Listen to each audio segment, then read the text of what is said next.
Mike Tyson, the legendary boxing champion, was sitting in a first-class VIP seat when an arrogant white passenger demanded he vacate it, simply because she thought she deserved it more. The biased response from the flight crew only escalated the situation. However, Mike didn't need to get angry. Just one phone call, and the entire crew faced consequences, sparking systemic changes. Where are you watching this from? Leave a comment and subscribe to the channel so you won't miss more captivating stories like this. A luxurious flight from Los Angeles to Zurich was about to take off, carrying passengers exuding power and success. In the front row of the first-class cabin sat Mike Tyson, an icon of global boxing history, relaxing and savoring a rare moment to himself. Dressed in a simple tracksuit, his casual attire didn't diminish the aura of a man who had experienced both the pinnacle of glory and the depths of hardship. The chiseled features of his face and the sharp intensity of his eyes made it clear. This was a man who had fought not only in the ring, but also against life's relentless challenges. Mike took a deep breath, enjoying the faint aroma of coffee wafting through the cabin. The orange-red glow of the setting sun stretched across the tarmac outside the window, as if nature itself was applauding his greatness. In front of him lay an open leather notebook, its neatly penned entries brimming with ideas for upcoming projects, a testament that he had never stopped striving, even when his achievements could have afforded him a life of leisure. But the peace didn't last long. A tall woman with golden blonde hair strode confidently into the first-class cabin, her movements graceful but radiating an air of excessive self-assurance. Charlotte Barnes, a renowned real estate mogul, needed no effort to command attention from the other passengers. Her luxury Hermes handbag sparkled under the cabin lights, an unspoken declaration of her status. Charlotte scanned the cabin with a scrutinizing gaze, as if assessing whether everything met her exclusive standards. When her eyes landed on Mike, her confident demeanor faltered for a brief moment, shifting to surprise, and then quickly hardened into judgment. Her brows furrowed slightly, and her eyes betrayed her thoughts. What's someone like him doing here? The question wasn't spoken aloud, but it was unmistakable in her gaze, a gaze Mike knew all too well. In that instant, his presence, a black man with a storied yet turbulent past, seemed to challenge Charlotte, who likely viewed the first-class cabin as an entitlement for people like her and those she deemed worthy. Mike remained silent, unfazed by her expression. He was no stranger to such looks, the stares of judgment, prejudice, and a world he had fought tooth and nail to rise above. But Charlotte had no intention of stopping at a glance. A clash was brewing, and Mike Tyson, as always, was ready. The serene atmosphere in the first-class cabin began to shift when Charlotte Barnes stopped abruptly in front of seat 1A, where Mike Tyson was sitting, relaxed. With her usual confidence, Charlotte spoke bluntly, her voice cold and cutting. "Excuse me, but there seems to be some kind of mistake. This seat belongs to me." Mike looked up from his notebook, his gaze calm yet sharp. He didn't need to raise his voice or show irritation. The composure of a champion was evident in his steady demeanor. In a deep, firm voice, he replied succinctly, "This is my seat. I reserved it last week." Charlotte frowned, her face displaying clear displeasure. Her icy blue eyes scanned Mike, as if trying to deduce who he was and why he was here. Forcing a tight smile, she tilted her head and continued, her tone still laced with entitlement. "I'm a Platinum Elite member of this airline. I always sit in 1A on every flight." She emphasized the word always, as though it were an immutable fact. The atmosphere in the cabin seemed to grow heavier as other passengers began glancing in their direction. Mike didn't rush to respond. He carefully closed his notebook, placed it neatly on the table in front of him, and turned to Charlotte. His gaze remained steady, unshaken, reflecting the calm resolve of someone well acquainted with confrontation. "That doesn't concern me," Mike said, his voice low but carrying enough weight to cut through Charlotte's rising irritation. "I booked and paid for this seat. It's mine." Mike's firm assertion caught Charlotte off guard for a moment. She stood motionless for a few seconds before quickly regaining her composure and adopting her usual air of superiority. "Perhaps you've made a mistake," Charlotte pressed on, her voice now quieter but tinged with condescension. "Seats like this are usually reserved for frequent flyers. Are you sure you didn't book last minute and upgrade?" The mockery in her words was far from subtle. Each phrase was like a needle, aimed at pricking Mike's dignity, implying that he, a black man, no matter how famous, did not belong in this space. Mike's brows furrowed slightly, not out of anger but from a familiar weariness, the kind that came with facing prejudices that, though outdated, had never truly disappeared. He knew this wasn't just about the seat. Charlotte didn't actually need seat 1A. Her ticket was for 2B, right behind Mike. But for her, this was unacceptable. As a successful businesswoman worth millions, she was accustomed to being prioritized, always having the best seat. Seeing Mike in 1A, a man not clad in a business suit, not someone like her, triggered an inner discomfort. Long-held biases began to surface, ones she likely hadn't even recognized in herself. How could he have booked this seat? First class is meant for people like me, she thought. In Charlotte's mind, Mike, sitting in 1A, was a deviation from the order she was accustomed to. The other passengers, who had been quietly reading or scrolling through their phones, began paying attention to the exchange. Though no one spoke, their glances said everything. Curiosity, judgment, and in some cases subtle agreement with Charlotte. Sensing the undercurrent of support, Charlotte grew more confident. She knew how to manipulate the energy in a room to put someone else on the defensive. "You understand, right?" Charlotte said, her voice tinged with sarcasm. "This is first class. I just want to make sure everything is in its proper place." Mike tilted his head slightly, his gaze meeting hers directly, deep and piercing, as though he could see through her veneer of arrogance. He spoke slowly, his tone measured but resolute. "I'm very comfortable in this seat, and I'm certain it's in the proper place." Mike's calm demeanor seemed to throw Charlotte off balance for a moment, but she quickly turned her attention to the flight attendant, Alex Carter, who was standing nearby. "He's in the wrong seat. Check it," she demanded.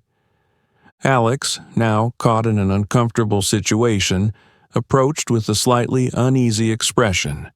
And, just like that, the tension in the cabin began to escalate. Alex Carter, a young flight attendant, adjusted his tie, preparing to serve the VIP passengers when Charlotte Barnes called out to him in a commanding tone. "We need to check his ticket," Charlotte said, her voice leaving no room for negotiation. She didn't look at Alex as just a crew member. To her, he was a tool to assert her dominance. Alex blinked, momentarily confused. He'd been working in the airline industry for a few years, enough to navigate tricky situations, but this felt different. In front of him stood Mike Tyson, a legendary icon known worldwide, and Charlotte, a platinum elite passenger unafraid to wield her status to demand preferential treatment. "Sir, may I check your ticket, please?" Alex said gently, his tone betraying his discomfort. Mike, unfazed, calmly retrieved his ticket from his jacket pocket. Handing it to Alex without a word, his expression remained composed, though beneath it he felt the sting of a situation he'd encountered too many times before. Alex examined the ticket carefully, cross-referencing it on his tablet. After a moment of verification, he said, "Ms. Barnes, seat 1A was booked in advance and belongs to Mr. Tyson. The information is entirely accurate." Alex's confirmation prompted a slight nod from Mike, but for Charlotte it was a slap in the face to her pride. Her crimson lips tightened, and her eyes flashed with anger as she glared at Alex. "That's impossible," she exclaimed. "I'm certain he upgraded his ticket at the last minute. I've been a Platinum Elite member for over 10 years. This airline has always prioritized me." Charlotte's voice rose a pitch higher, drawing glances from other passengers in the cabin. She paid no heed to their stares. To her, this was a battle, and Charlotte Barnes did not lose battles. In her mind, Charlotte tried to rationalize how Mike Tyson, a black man in casual athletic attire, was occupying her seat. He didn't fit her vision of a first-class passenger, corporate executives in tailored suits or elegant women adorned with dazzling jewelry. This assumption wasn't merely rooted in personal bias, but also in the power Charlotte had grown accustomed to wielding while traveling. She was used to flight crews catering to her every need, and passengers stepping aside as she entered the cabin. Now, someone like Mike, neither Platinum Elite nor fitting her expectations, had dared to take her spot. Mike remained seated, his hand resting on a leather-bound notebook. He showed no signs of frustration or argument. His silence mirrored the chaos Charlotte was creating, a quiet defiance against her loud sense of entitlement. Yet, inside, Mike couldn't ignore the familiarity of the situation. The suspicious looks, the condescending attitudes, the demands for him to prove his worth in spaces he'd earned the right to occupy. Sensing the tension escalating, Alex attempted to defuse the situation. "Ms. Barnes, I understand your frustration, but seat 1A was legitimately booked. We can offer enhanced service at your current seat as a gesture of goodwill." Charlotte took a deep breath, attempting to regain composure. But instead of conceding, she became even more resolute. "This isn't about service, it's about principle. I always sit in 1A, and I don't see why this should be an exception." Alex, despite being a dedicated flight attendant, felt the mounting pressure. He glanced at Mike, sitting steady like an unshakable tower, and then back at Charlotte, whose agitation was evident. Alex thought to himself, "If I side with Mike, Charlotte's Platinum Elite status could cause significant trouble for me. But if I handle this poorly, someone like Mike could also have the power to impact my career." Torn, Alex made a decision that he instantly regretted. He nodded slightly toward Charlotte and said, "Ms. Barnes, I'll call the supervisor to assist with this matter. Please bear with me." Charlotte's lips curved into a smirk, the satisfaction of control evident. She believed everything was unfolding in her favor, just as it always did. Alex walked away to summon the supervisor, leaving Charlotte standing before Mike. The atmosphere in the first-class cabin grew heavier. Charlotte leaned in, locking eyes with Mike, her gaze cold. Her voice dropped to a cutting whisper, dripping with condescension. "You should know your place. People like you don't usually understand how things work around here." Mike tilted his head slightly, his expression as calm as before. His voice, however, carried an edge as sharp as a blade. "Thank you for the advice, but I believe I know exactly where I belong." Before Charlotte could respond, Linda Foster, the flight supervisor, arrived, her face composed but strained with tension. The conflict had now escalated to another level. Supervisor Linda Foster stepped forward, her demeanor calm, but with a flicker of tension in her eyes. She quickly assessed the situation. A powerful passenger was visibly displeased, while Mike Tyson, a celebrity, an icon, remained silent but steadfast. His gaze made it clear he wasn't backing down. Mike spoke before Linda could say anything, his voice deep and steady, carrying undeniable weight. "This isn't about priority or status. I paid for this seat. I don't see why we need to prolong this conversation." Linda pressed her lips together, partly because she knew Mike was right, but also because of the pressure in Charlotte's glare. Charlotte, not missing a beat, interjected with an indignant tone, "This is outrageous. I am a Platinum Elite member, and I've always sat in seat 1A. This is clearly a system error. How could I possibly be placed behind someone who got an upgraded seat at the last minute?" Other passengers in the cabin started glancing their way, their eyes curious and slightly judgmental. The air grew heavy with unspoken but meaningful glances.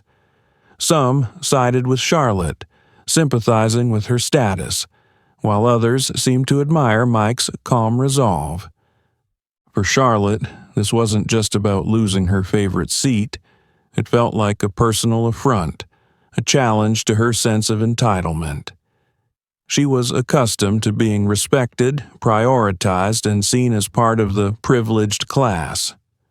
Looking at Mike, a black man dressed in casual athletic wear, sitting quietly in a seat she believed was hers, only fueled her anger. In her mind, Mike was an exception, someone who didn't belong there. Charlotte raised her voice, deliberately drawing attention.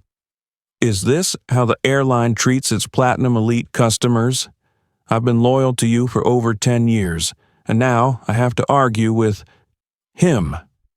The way she emphasized him dripped with disdain and left little to interpretation.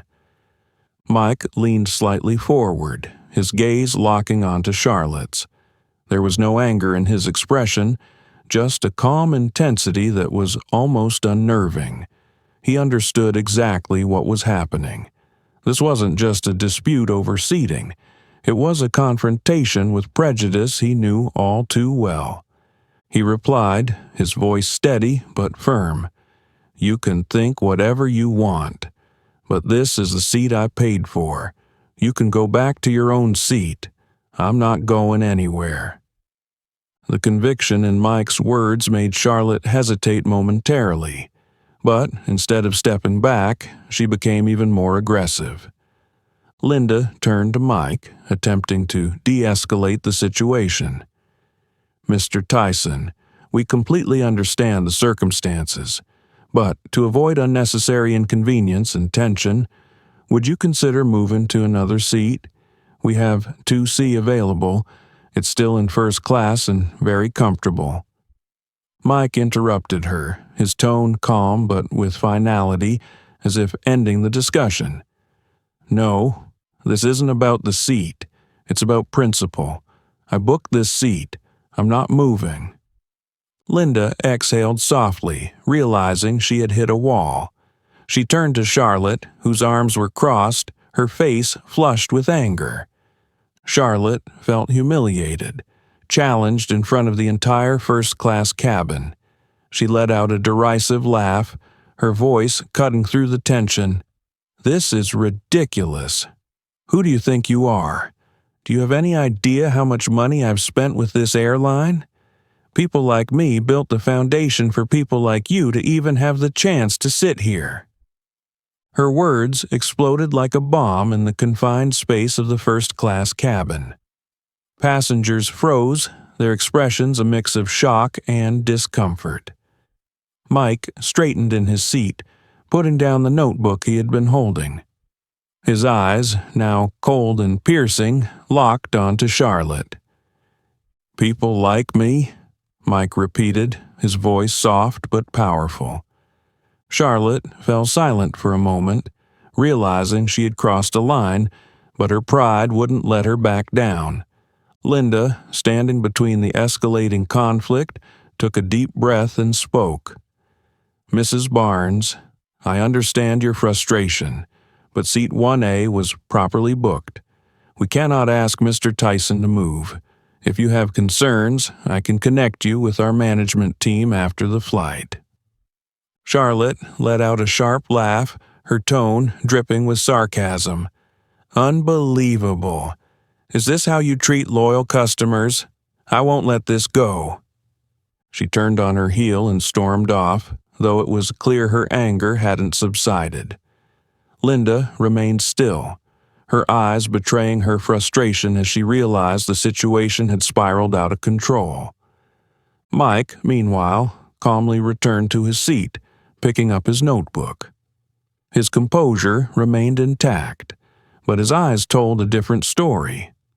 This battle wasn't over, and he had no intention of backing down. The atmosphere in the first-class cabin seemed to thicken as Linda Foster, her face tense, struggled to maintain her professional composure. Charlotte Barnes stood beside her, her sharp gaze demanding Linda take her side. Linda took a deep breath, attempting to diffuse the situation. Turning to Mike Tyson, she forced a faint, uneasy smile. Mr. Tyson, we understand that seat 1A was validly reserved. However, to avoid unnecessary tension and ensure the flight proceeds smoothly, would you consider moving to seat 2C? It's also a first-class seat and very comfortable. Mike remained still, quietly listening. Once Linda finished, he gave a faint, cold smile, his piercing gaze locking onto her. I'm not moving. This seat is mine. Mike's response, though brief, carried the weight of an unyielding declaration. Linda could feel that this wasn't merely a disagreement about a seat. Charlotte, sensing Linda's hesitation, quickly interjected, her voice rising with mocking indignation. This is unbelievable. Does he think paying for a ticket entitles him to sit here? People like me, loyal customers of over a decade, are the ones who deserve priority. Linda winced at Charlotte's words but didn't intervene. She knew Charlotte was a Platinum Elite member, a tier of customer whose patronage was immensely profitable for the airline.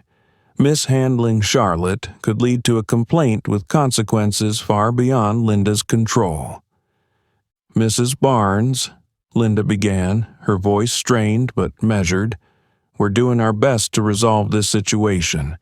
I'd appreciate your patience while I work on a solution. But Charlotte wasn't listening. Her glare shifted to Mike, brimming with anger and disdain. People like you always want to take what isn't yours. This seat is mine, and I'm not giving it up. Mike took a deep breath, his hand lightly gripping the notebook resting on his lap. Not out of anger, but because old memories came rushing back. Prejudice, judgment, doubts about his abilities and rights, despite proving himself repeatedly. He spoke, his voice low but firm. You think this seat belongs to you just because you want it, but that's not how it works. I booked it, I paid for it, and I'm not moving. Charlotte scoffed, her laugh cold and derisive. Who do you think you are to sit here? This is first class, not a place for people like you. Her words hung in the cabin like a sharp blade. Some passengers turned away, unwilling to get involved but visibly uncomfortable. Others, perhaps sympathetic to Mike, observed silently, too timid to speak up. Linda felt the rising pressure. She glanced at Charlotte, then back at Mike, visibly weighing her next steps. Mr. Tyson, Linda tried again, her voice now more imploring. I really hope you might reconsider, just to make things easier for everyone. Mike didn't respond immediately. He tilted his head slightly, fixing Linda with a steady gaze. His silence carried the weight of a storm about to break. Finally, he spoke, each word etched into the charged air of the cabin. No. Charlotte lost whatever composure she had left. She slammed her handbag onto the nearby seat, her voice trembling with fury. If the airline can't handle this, I'll handle it myself. I want to speak to someone in charge, now. This is an insult to my Platinum Elite status. Linda hesitated. She knew that involving management or the higher-ups would escalate the situation beyond her control. But, seeing Charlotte's unwavering indignation and Mike's resolute stance, Linda realized she had no other choice. "All right," Linda said, trying to keep her voice calm. "I'll call the management team immediately. But I must ask both you, Mrs. Barnes, and you, Mr. Tyson, to remain calm while we wait." Charlotte crossed her arms, her sharp gaze drilling into Mike. "Just wait. This isn't over." Mike remained seated, saying nothing more. His eyes were steady, unwavering, but deep inside he knew this wasn't just about a seat. This was the same fight he'd faced his entire life, and he wasn't about to back down. The atmosphere in the first-class cabin seemed frozen in time. Charlotte Barnes, her eyes brimming with contempt, could no longer maintain her usual facade of superficial elegance. When her efforts to force Mike Tyson out of Seat 1A proved futile, she began spewing comments that were not only personal attacks but also carried undertones of racial prejudice, exposing the deeply rooted biases in her mind. Crossing her arms tightly over her chest, her lips pressed into a thin line as if holding back anger, she let her words fly, aimed to provoke Mike. "I think someone like you would be more comfortable in another seat. This seat is meant for people like me, Platinum Elite customers." Her words were more than a mere statement. They carried mockery, exclusion, and an unspoken but crystal-clear message. People like you don't belong here. The first-class cabin buzzed with an unusual tension. A few passengers nearby pretended not to hear anything, their eyes glued to phone screens or newspapers. But the charged atmosphere rendered genuine concentration impossible. A couple, sitting across the aisle, exchanged uneasy glances. The man whispered something to his wife, seemingly displeased with Charlotte's remarks, but both quickly fell silent, unwilling to intervene. Others stole furtive glances at Mike, as if waiting to see how he would respond. They knew perfectly well who was in the wrong here, but their prolonged silence only emboldened Charlotte. Mike didn't rush to reply. He stared at Charlotte, his gaze unwavering against her veiled insults. There was no need to react impulsively. He understood people like Charlotte. Those who leaned on prejudice and privilege often dug their own graves when denied what they wanted. Taking a deep breath, his eyes steady and unflinching, he finally spoke. "Someone like me," Mike said, his voice low yet firm, each word cutting through the oppressive air in the cabin. "Care to explain what you mean by that?" Charlotte faltered for a moment under Mike's direct question. She opened her mouth to say something, but quickly realized she had crossed a line. "Oh, I didn't mean it that way," Charlotte said with a forced laugh, attempting to recover her faux politeness. "I just think that customers like me, those familiar with these standards, would appreciate the comfort more. Surely you understand." Charlotte failed to realize that each word she spoke only made matters worse. To her, the issue wasn't merely the seat. The very sight of someone like Mike sitting in Seat 1A was something she couldn't stomach, as it challenged the sense of superiority she had so tightly clung to. She glanced around the first-class cabin, seemingly seeking allies. Seeing that no one spoke up, Charlotte grew more confident in her belief that she was in the right. "I don't understand why this is so difficult to resolve," she said, turning to Linda Foster, the flight supervisor, her tone bordering on imperious. "He just needs to give up his seat. It's clear this isn't the place for him." Linda struggled to maintain professionalism, but Charlotte's words left her unsettled. A seasoned supervisor, Linda recognized that this was about more than just a seat assignment. "Miss Barnes," Linda said, her voice calm but firm, "we've confirmed that Mr. Tyson is entitled to seat 1A. I ask for your understanding. This situation is not his fault." But Charlotte wasn't about to relent. She turned back to Mike, seemingly eager to press her attack. "Don't you think it's reasonable to give up your seat to a loyal customer like me? Platinum Elite members like myself contribute significantly to maintaining the quality of this airline. I'm sure I've sat in this seat dozens of times." Mike, still seated, tilted his head and looked directly at Charlotte. His response came slowly, each word measured and deliberate. "Seats like this aren't determined by Platinum Elite status or any title. They're decided by who books them first, and I booked this seat. That's the truth, just like the fact that I'm not going anywhere." Mike's words weren't loud, but they carried the weight of a declaration. The cabin fell silent, and he could feel the eyes of every passenger fixed on him.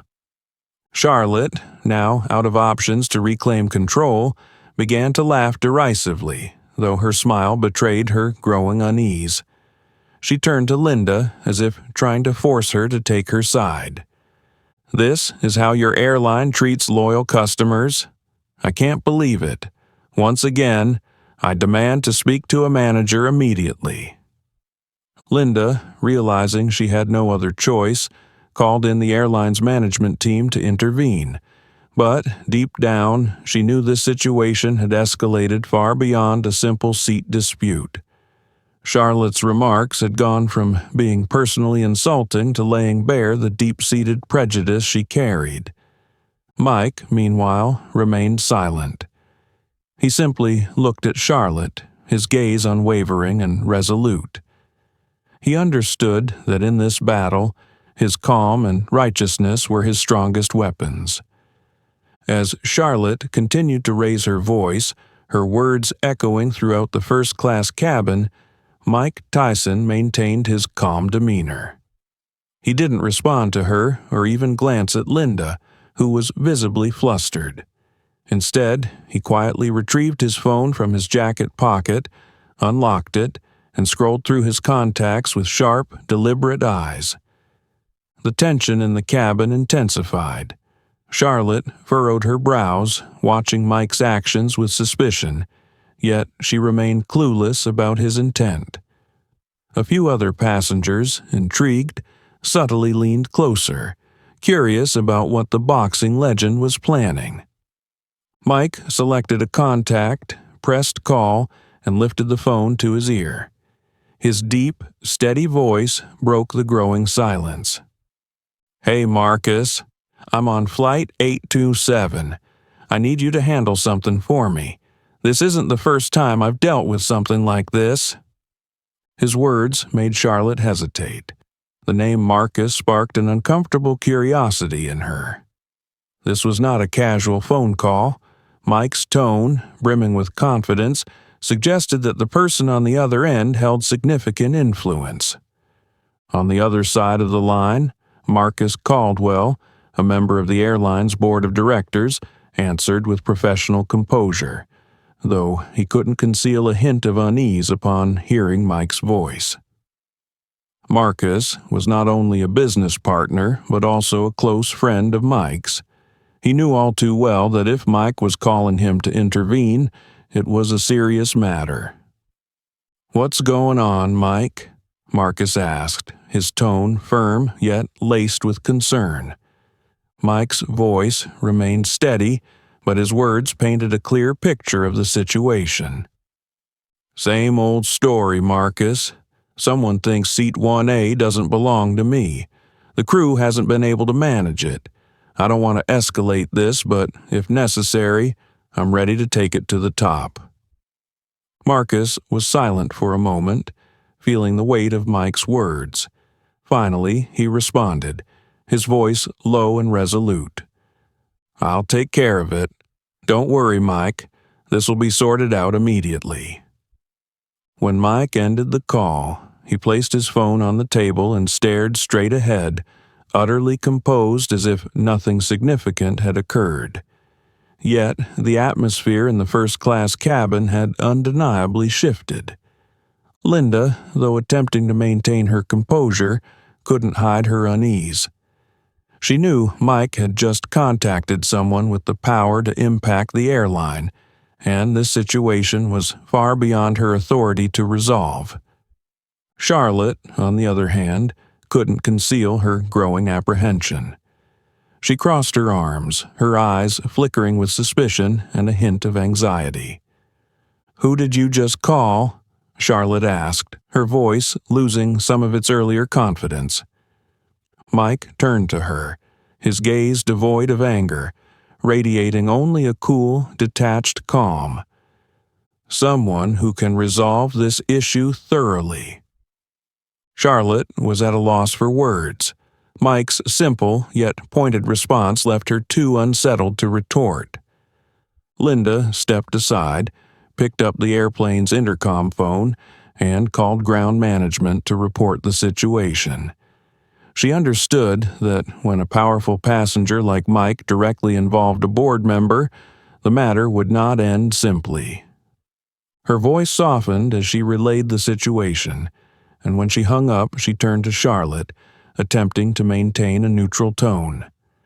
"Mrs. Barnes, I think we should wait patiently for a resolution. Management will send someone to handle this shortly."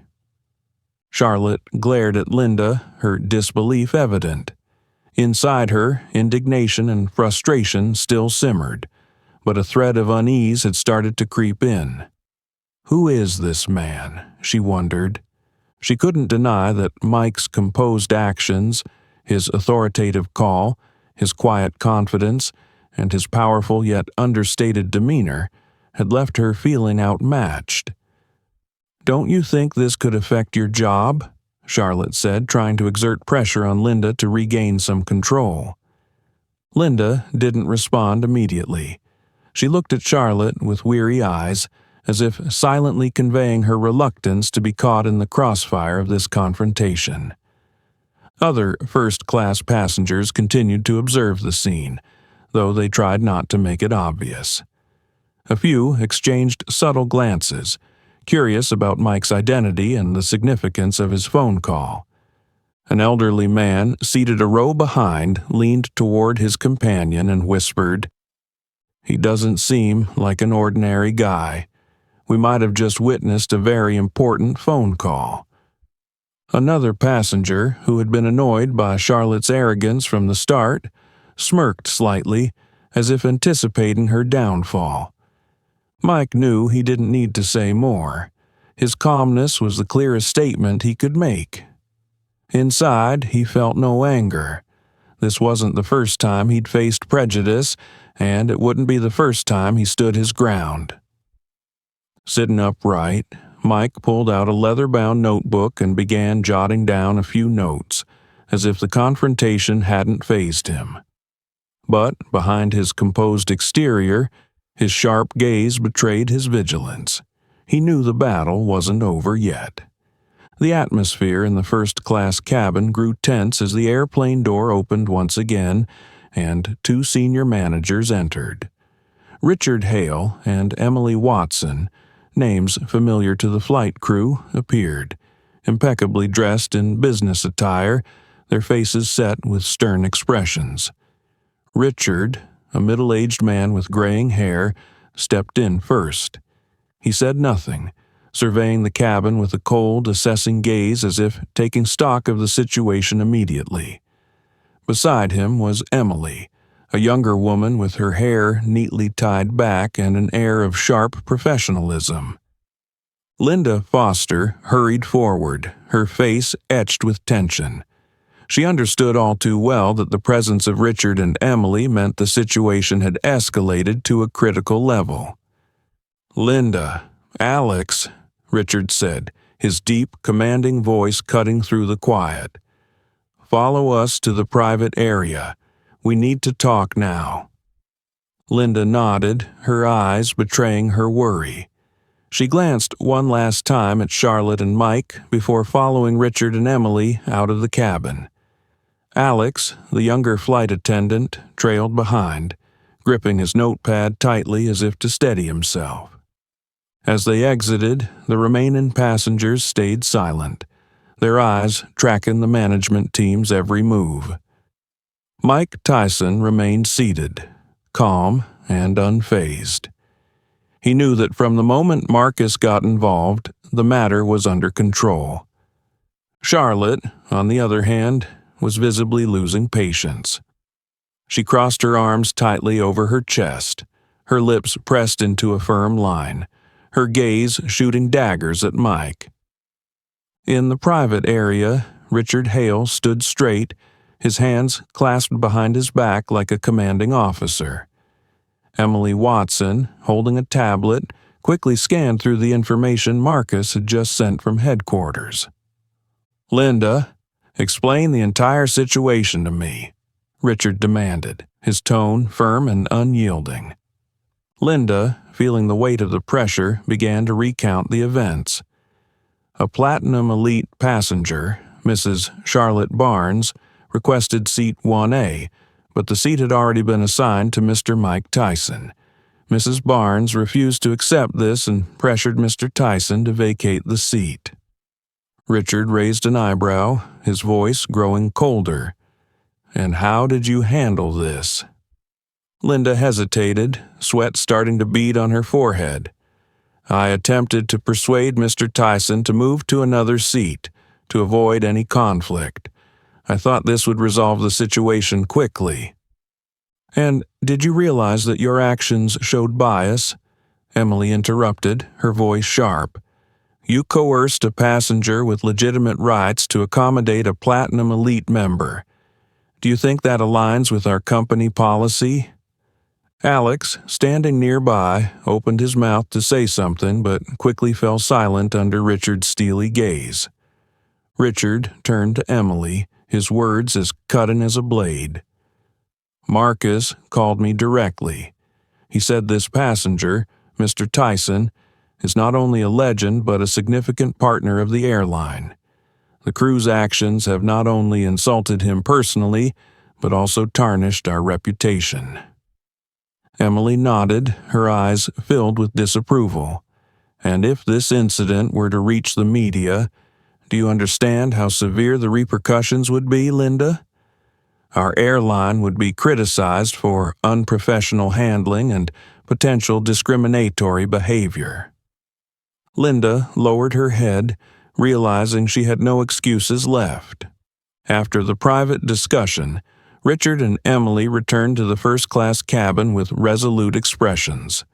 Linda and Alex followed behind, looking more tense than ever. Richard approached Mike Tyson, offering a slight bow of his head, an unspoken apology. Then he turned to Charlotte, his face as cold as ice.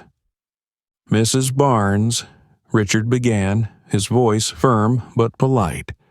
"After reviewing the situation, we affirm that Mr. Tyson has the legitimate right to seat 1A. We kindly ask you to return to your originally assigned seat." Charlotte froze, disbelief etched on her face. She let out a laugh, but it was laced with mockery. "Are you kidding me? I'm Platinum Elite. I've spent tens of thousands of dollars with this airline every year, and this is how you treat me?" Richard remained unshaken, his tone unwavering. "We deeply appreciate your loyalty, but fairness is a core value of our airline. If you refuse to comply with our policies, I'm afraid we will have to ask you to disembark from this flight." Richard's words were the final straw. Charlotte's face turned red. Her hands clenched tightly, but she couldn't muster another word. She realized she had been pushed to her limit. Mike, who had remained silent throughout, tilted his head slightly to look at Charlotte one last time. His gaze held no malice or contempt, only the calm assurance of someone who had already won. Charlotte stood, her eyes blazing with fury, and returned to her assigned seat. The other passengers in the first-class cabin watched her, not with admiration but with the silent acknowledgement of someone who had just lost their footing. Mike relaxed, leaning back into his seat. He didn't need to say a word. His calm demeanor and composed actions had spoken volumes. In a world where biases often persist, sometimes composure is the strongest counterstrike. The tension in the first-class cabin hadn't yet subsided when Richard Hale's deep, authoritative voice broke the heavy atmosphere. After assessing the situation and consulting with upper management, we have reached a final decision. These words immediately captured the attention of every passenger. Charlotte Barnes, seated with her arms tightly crossed, her gaze fixed on Richard as if expecting him to say something in her favor, sat motionless. But what she heard next made her face go pale. "Ms. Linda Foster and Mr. Alex Carter," Richard said, his stern eyes sweeping over the two individuals. "Both of you will be suspended from duty, effective immediately for unprofessional handling of the situation, which caused unnecessary distress to passengers and harmed the airline's reputation." Linda bowed her head, her face flushed with embarrassment. She didn't say a word, but her eyes betrayed her disappointment and helplessness. Alex, standing beside her, went pale, clutching his notebook as though it was the only thing keeping him steady. Charlotte couldn't believe her ears. She sprang up from her seat, her eyes blazing with anger, her voice sharp and shrill. "Suspended? What are you doing? I am a Platinum Elite, a loyal customer of this airline. You can't treat me like this." Richard remained calm, but his gaze turned icy. "As for you, Ms. Barnes, we have decided to revoke your Platinum Elite status, effective immediately. Furthermore, we are asking you to disembark from this flight due to your severe violation of passenger conduct and for causing a disruption on board." Emily Watson, standing beside Richard, chimed in, her tone sharp yet professional. "Ms. Barnes, your Platinum Elite status was granted based on your loyalty and cooperative behavior with the airline. However, your actions on this flight violated our core values, including respect, fairness, and professionalism. This decision is not solely based on the seating dispute, but also on your discriminatory remarks and inappropriate behavior towards our staff." Charlotte was livid. She slammed her handbag onto her seat, her face red with fury, as she nearly screamed, "Who do you think you are? I spend tens of thousands of dollars every year on this airline. I'll sue you. I'll speak to the board of directors. This is an unacceptable insult." Richard didn't flinch at her outburst. He stepped closer, his voice firm and resolute. "You are welcome to file a formal complaint if you feel this decision is unjust. However, at this moment, I must insist that you leave the aircraft. If you refuse to cooperate, we will have to request airport security to intervene." Richard's words hit Charlotte like a hammer, shattering her sense of entitlement. The other passengers in the cabin, who had been silently watching, exchanged glances. Some shook their heads in disapproval at Charlotte's behavior, while others seemed satisfied with the management's decision. Mike, seated quietly in 1A, didn't lift his eyes from his open notebook. But one thing was clear. He had won. Without arguments or raising his voice, his steadfastness and calm demeanor had allowed everything to fall into place. Marcus's words during their earlier call, combined with the intervention of Richard and Emily, had proven that Mike didn't need to do anything more than hold his ground. A few minutes later, 2 airport security officers arrived. They approached Charlotte, speaking to her quietly. Though still angry and unwilling to accept the situation, Charlotte realized she had no choice. Reluctantly, she grabbed her bag and walked down the aisle under the watchful eyes of everyone in the first-class cabin. The sound of her high heels striking the plane's floor echoed heavily. As she passed Mike, she shot him a glare filled with hatred. But Mike didn't even look up. The plane's door closed, and the flight prepared to continue its journey. Richard turned back to address the remaining passengers, his voice steady and commanding. "We apologize for the inconvenience caused. Thank you all for your patience and cooperation." He approached Mike and bowed slightly. "Mr. Tyson, we sincerely apologize for what transpired. We hope you'll continue to trust and support our airline." Mike gave a faint smile, saying nothing, only nodding in acknowledgement. He knew his silence was the strongest response he could offer. As the plane taxied down the runway, the first-class cabin returned to its tranquil state. Yet, no one would forget the important lesson they had just witnessed. Privilege is not an unassailable right, and respect is something that cannot be bought with money. Charlotte stormed out of the cabin, her footsteps echoing with anger and humiliation. The sound of her high heels gradually faded, blending into the faint hum of the airplane's engine. The door closed behind her, marking the end of the tense drama that had just unfolded. Mike Tyson remained seated in 1A, his expression void of gloating or mockery. He simply picked up his pen and lowered his gaze to the leather-bound notebook lying open on his lap. His large, yet skillful hand glided smoothly across the page, as though the incident that had just occurred was nothing more than a passing breeze. First class, after moments of tension, slowly regained its calm. Yet the atmosphere still carried a lingering weight.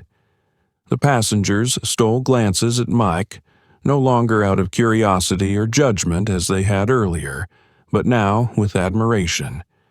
An elderly man sitting across the aisle with snow-white hair and a composed demeanor gave Mike a subtle nod, a quiet acknowledgement.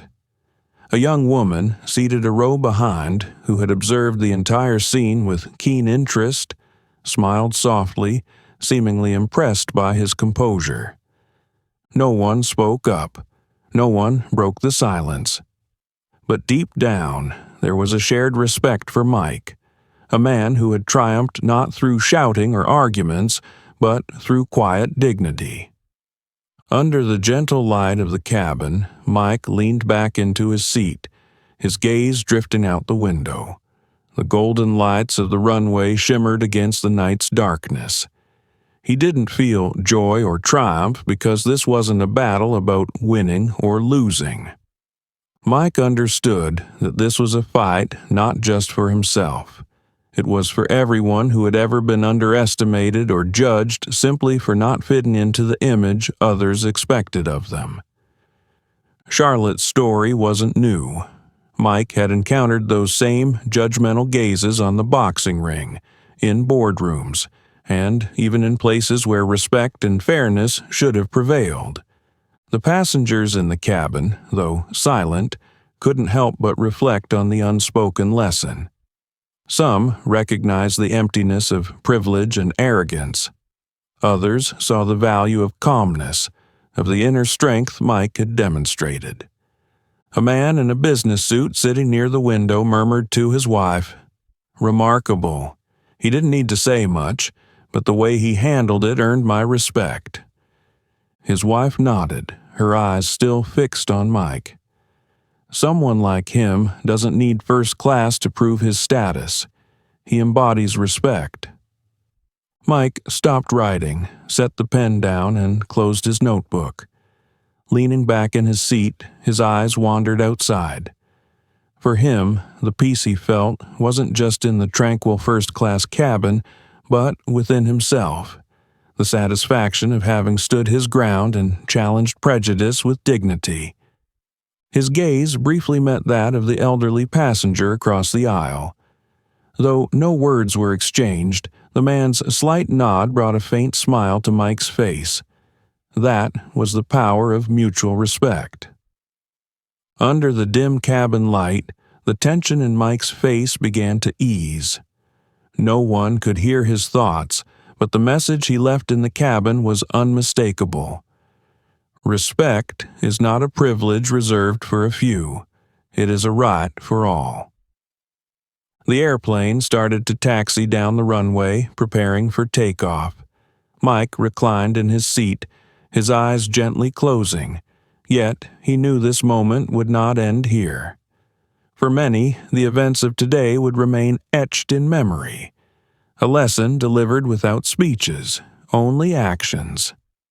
And Mike, in his quiet strength, had become the embodiment of that lesson. Not through the force of his fists, but through the power of self-respect and unwavering determination. A few weeks after the incident on Flight 827, an important announcement appeared across the airline's official communication channels. The company unveiled a series of major reforms, emphasizing the importance of protecting the rights and dignity of all passengers, regardless of status or background. The press release began with a powerful statement from the airline's CEO.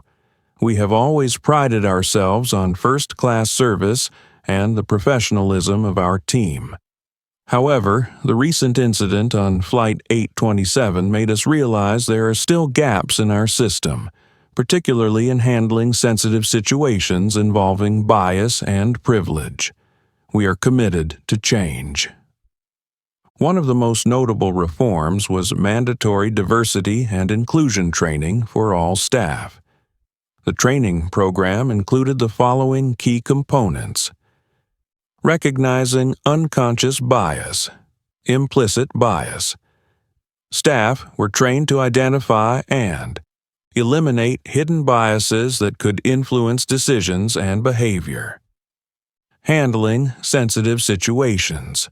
Role-playing scenarios were developed based on real incidents, including managing powerful customers and complex conflicts. Valuing fairness and respect. The program underscored that every passenger deserves equal treatment, regardless of status, skin color, or personal factors. Images of employees participating in the training were widely shared, accompanied by the airline's pledge. "We are not just teaching service skills, we are fostering empathy and understanding in how we approach passengers. This is not just a responsibility, but a mission." During an internal meeting held at the airline's headquarters, the Flight 827 incident was thoroughly analyzed. Marcus Caldwell, a member of the board of directors, personally led the discussion. Marcus directly addressed the core issue. The problem isn't just the behavior of one passenger. It's how we allowed privilege to dictate decisions. When the system prioritizes one individual's interests over fairness and respect, we fail in our mission. Linda Foster and Alex Carter, two employees who were suspended, were also asked to attend and share their perspectives. Linda admitted, "At the time, I thought appeasing a powerful customer was the best solution. But I didn't realize my actions inadvertently showed bias, and that was a mistake." Marcus nodded, his gaze sharp.